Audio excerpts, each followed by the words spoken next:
So hello friends, welcome to learn services. This is Ram Soni.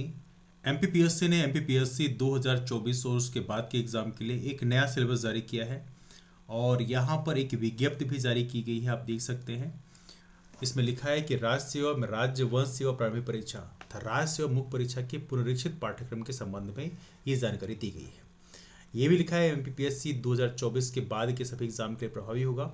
तो राज्य सेवा एवं राज्य वन सेवा प्रारंभिक तथा राज्य सेवा मुख्य परीक्षा 2024 से प्रभावशाली होगा। मतलब इस एग्जाम में एमपीपीएससी 2024 का जो एग्जाम होने वाला है 28 अप्रैल को, उसके लिए भी ये सिलेबस प्रभावशाली होगा। मतलब आपको अब यही सिलेबस के हिसाब से तैयारी करनी है।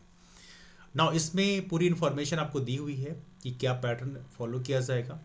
तो एक तो यहाँ पे लिखा है कि 2 घंटे का एग्जाम होगा, सामान्य अध्ययन सामान्य अभिरुचि। तो ये भी आप देखते आए हैं, जिसमें कोई बड़ा बदलाव नहीं है। लेकिन चैप्टर्स में जब आप पढ़ोगे उसमें चूंकि 10 यूनिट्स होती हैं, उसमें काफ़ी सारे बदलाव कर दिए गए हैं। बाकी चीज़ें यहाँ पे लिखी हैं, इसमें कोई खास बदलाव नहीं किया गया है, पहले जैसे ही है। लेकिन जब आप सिलेबस देखने जाओगे तो यहाँ पे भूचाल करने वाले बदलाव हैं। एक आप सिलेबस वहाँ पे देखोगे, पहली बात तो ये है कि वहाँ पे जब आप सिलेबस देखते हो तो वहाँ पे पहली यूनिट मध्य देश के इतिहास संस्कृति एवं साहित्य की थी, लेकिन यहाँ पर पहली यूनिट भारत के इतिहास की है। वहाँ पे जब भारत का इतिहास आप पढ़ते हो तो यहाँ पे बस इतना सा लिखा हुआ है, लेकिन यहाँ पे सब स्पेसिफाई कर दिया है क्या क्या पढ़ना है आपको। प्राचीन भारतीय ज्ञान परंपरा, भारतवर्ष, वेद, उपनिषद, आरण्यक, ब्राह्मण ग्रंथ, षड्दर्शन, स्मृतियाँ, रित, सभा समिति, गणतंत्र, वर्णाश्रम, पुरुषार्थ, ऋण संस्कार, पंच महायज्ञ, यज्ञ, कर्म का सिद्धांत, बोधिसत्व, तीर्थांकर। बोधिसत्व तीर्थांकर ये बुद्धिज्म जैनिज्म का हो गया, बाकी चीज़ें पूरा हिंदू कॉन्सेप्ट है। तो यहाँ पर देखा जाए तो ये एक डिटेल्ड पॉइंट लिखे हुए हैं कि आपको क्या क्या पढ़ना है। साथ ही प्राचीन और मध्यकालीन भारत के इतिहास की प्रमुख विशेषताएं घटनाएं वैसी पढ़नी है, बाकी सारा सिलेबस वैसा ही है, बस ये एक टॉपिक अलग से लिखा हुआ है। ये थोड़ा सा आप लोग यहाँ पर ध्यान रखेंगे।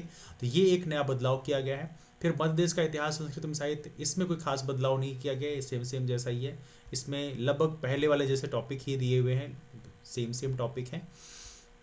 नाउ भारत का भूगोल, ये भी लगभग सेम जैसे ही, पिछली बार जैसे ही है।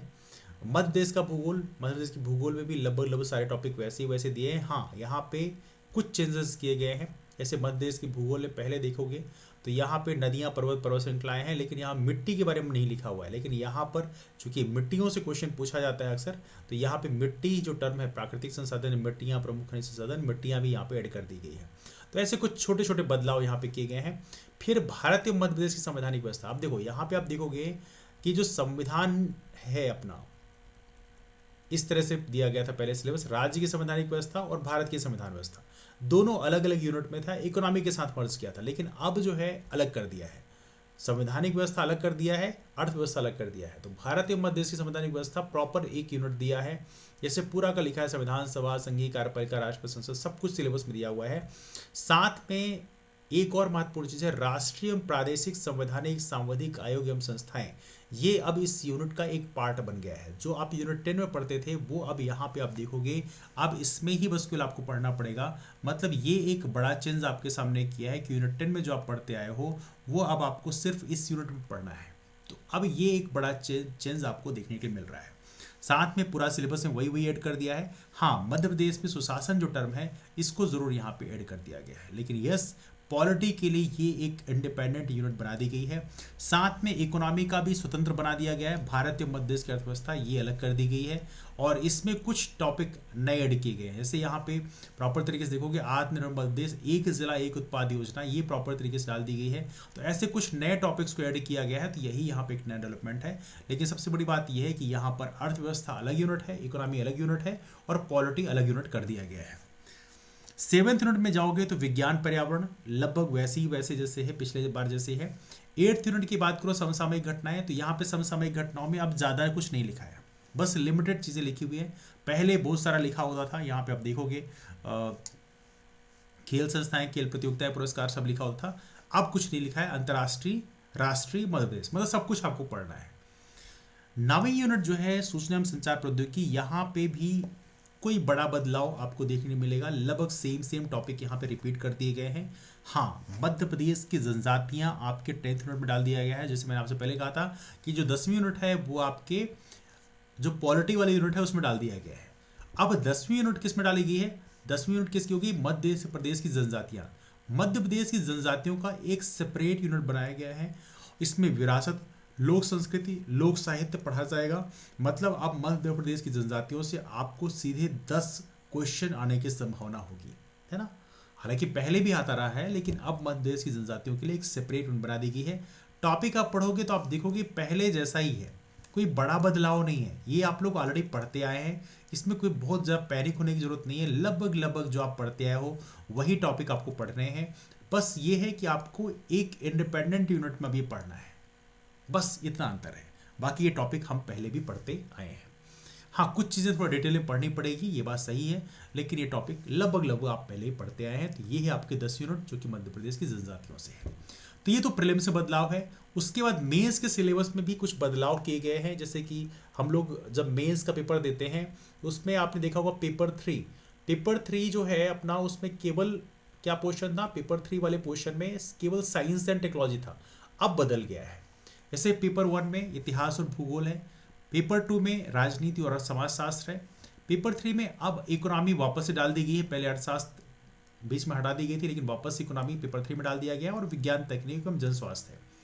पेपर 4 की बात करें, यहाँ पर भी 2 पार्ट बना दिए गए हैं, दर्शन शास्त्र, मनोविज्ञान, लोक प्रशासन, केस स्टडी है, और दूसरे पार्ट में उद्यमिता, प्रबंधन, व्यक्तित्व विकास से केस स्टडी। तो ये एक नया पार्ट ऐड किया गया है।